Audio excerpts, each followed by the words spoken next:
Reddit, what's the farthest you have taken it to in a truth or dare game? I was dared to make out with a girl who was a good friend and it turned into us making out several times over the next year to practice. A few years later she was arrested for killing her baby and dumping into a dumpster behind a bar. I got dared to make out with another girl from my Christian private school at a sleepover in our pre-teens. We moved it to the bed and kept at it for a few hours and now we're both gay.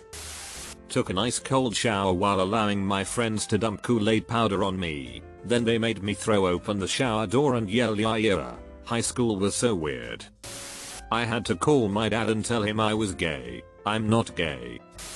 Oh god. When I was young I was staying at a beach house with my family. They let my sister and me bring a few friends along. And at night the truth or dare and the giggles commenced. In the living room there was a coffee table that was a sculpture of a bare-breasted mermaid with a pane of glass on top. Of course, my tween friends dared me to go into the living room and touch the mermaid's nipple right in front of my dad who was watching TV. It was just super embarrassing. I walked in there and looked all apprehensive about it. My dad looked confused as F. I looked up at him and poor little me said they dared me to touch the boob. My dad was still looking confused but then he finally said, "It's okay honey, you can touch it," and I poked it and ran away. It was the most awkward experience of my childhood.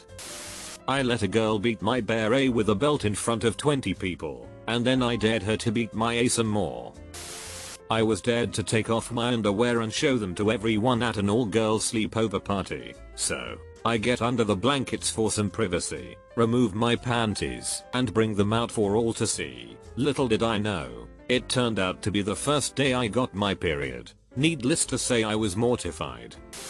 I was once dared to go into a Walmart, buy a pack of the largest condoms I could find, then still at the counter take 2 out and put them over my hands and try to get the clerk to shake my hand. He did not.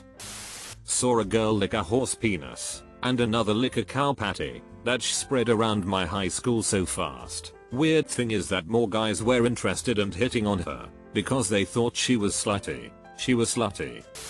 We played Truth or Dare every week for a few months in high school, called it Todd Tuesdays. Eventually we ran out of dares and started getting creative, so, at some point, we dared my friend to go outside in the rain dressed in an ensemble that was made exclusively of belts covering naughty bits and peanut butter on his nipples. He then had to walk his dog in the rain down the street while we followed slowly in the car with the brights on. Trooper made it all the way around the block.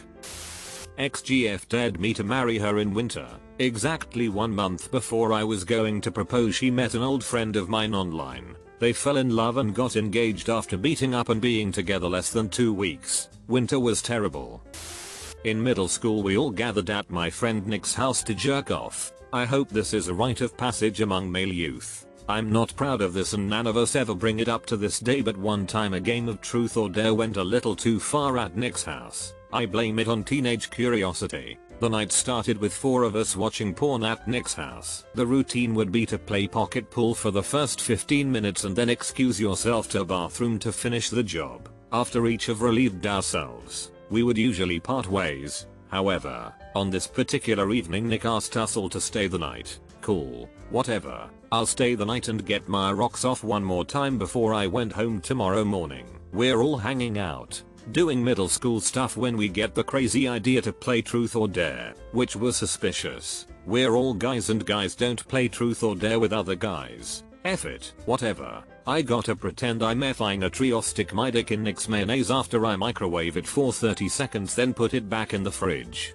F it, man. An hour passes and I get tired. My house is 4 blocks away and I decide to bike it on home. I say my goodbyes and head that way while the other 3 continue to play, on top of sticking my dick in mayonnaise. Sh was getting weird. I make it most of the way home and I realize I forget my charger to tie a Nokia brick phone, so I bike it on back to the party to grab it. That's where the nightmare begins. I walk into the house and all of the lights are off. The only sound I can hear is coming from the back room where we usually watched porn, the same room I left my charger in. F it. I've seen my buddies watching porn before, so I head back there and swing open the door to scare my buddies, you know, because I'm an a-hole. Little did I know that Nick and my other friend that we'll call D were in the middle of exploring their sexuality. I find Nick bent over desk, legs spread with D going to town behind him. Like a deer in headlights they both look at me, all of us horrified. I nod my head at them, and them at me. In the most awkward moment of my life I grab the charger from in front of Nick's nose. I slowly walk out of the room, quietly close the door, and walk out of the house. None of us ever spoke of the incident again. I later moved to a different school and lost contact with both of them. Not my story but a friend of mine.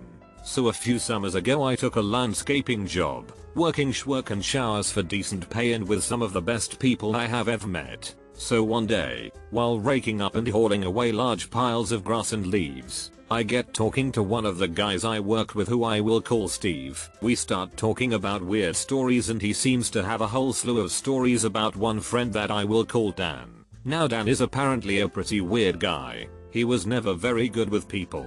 He would invite people over to his house and then not come out of his room. Social and antisocial at the same time. He was also pretty bad with girls. He would start dating one, but never hung out with the girl one-on-one. He would only ever hang out with said girlfriend when they were all hanging out together. And when he was done with the girl, usually about 2 or 3 weeks in, he would just stop talking to them altogether, leading to awkwardness in class and with Steve and Dan's other friends. One of the stories Steve told me is that while traveling in Africa and Europe that Dan would dabble heavily in coke and prostitutes. But that's not directly related to this story. Anyways, he starts telling me that while they were in university together that they attended a party. It was their usual crowd, save a few new faces. One new face apparently was a very attractive guy. Classic good looks and charm. Thing was that the new attractive guy had the hots for the same girl Dan did. Now, Dan being the weird guy he is, didn't quite know how to handle this. He followed the guy around, not talking to him but just walking past him or bumping into him. Eventually the party devolved into smaller groups, and eventually, as can be guessed, truth or dare. The game consisted of Steve, Dan, attractive guy, girl they had the hots for, and about 3 other people. All is going pretty well, but the drunker they got and the more they played, it became more obvious that Dan didn't like the new guy, and new guy was picking up on those vibes. Apparently the game just turned into those two one-upping each other. Truth or dare, they had to beat each other to make this girl notice. After escalating for quite a while, sorry I don't remember some of the other dares truth Steve told me about, it comes down to a crucial truth question. The girl that these two are vying for asks attractive guy, "What is the nastiest, weirdest place you have ever had sex?" Attractive guy responds with how he one time had sex with 2 girls in multiple gas station bathrooms while on a road trip, totaling something like 12 or something like that. He goes into detail about how gross some of these bathrooms are, how sometimes people would come in and they just stayed quiet and continued and so on. Everyone seems pretty wowed and amazed. Attractive guy is not only a little weird but has talent too, right? Well, this sends Dan over the edge. He is so drunk and just has to one-up this guy, and all he blurts out is, "Oh yay, well I F'd a chick on a dead guy." Everyone kind stops and looks at him with the "what the F did you just say?" look on their faces. No one says anything, and so he just starts yammering out this story. Apparently when he was in one of his med classes a few semesters back, there was a really hot chick that he would hang out with and pretty much all they would do is just F like crazy. Anyways, one day after class they were feeling horny and bored, so they stole away to a back room that just happened to be the cadaver lab. He then proceeds to recall how they went around look at all the cadaver's junk, touching and playing with it, and how it got them super horny. Apparently so horny that they just had to do it right then and there. They tried to move one of the bodies off a gurney but it was just too heavy for them to do. The girl had suggested that they just F on the floor, but he just suggests the body and she says yeah sure whatever. They proceed to F, recloth and leave the lab, but it gets even better. Everyone in that small group doesn't believe him, and just thinks he came up with a lie to one-up the attractive guy. So what does Dan do? He pulls out his phone and calls the girl on speakerphone. "Hey, it's Dan. Yeah, I know it's been a long time.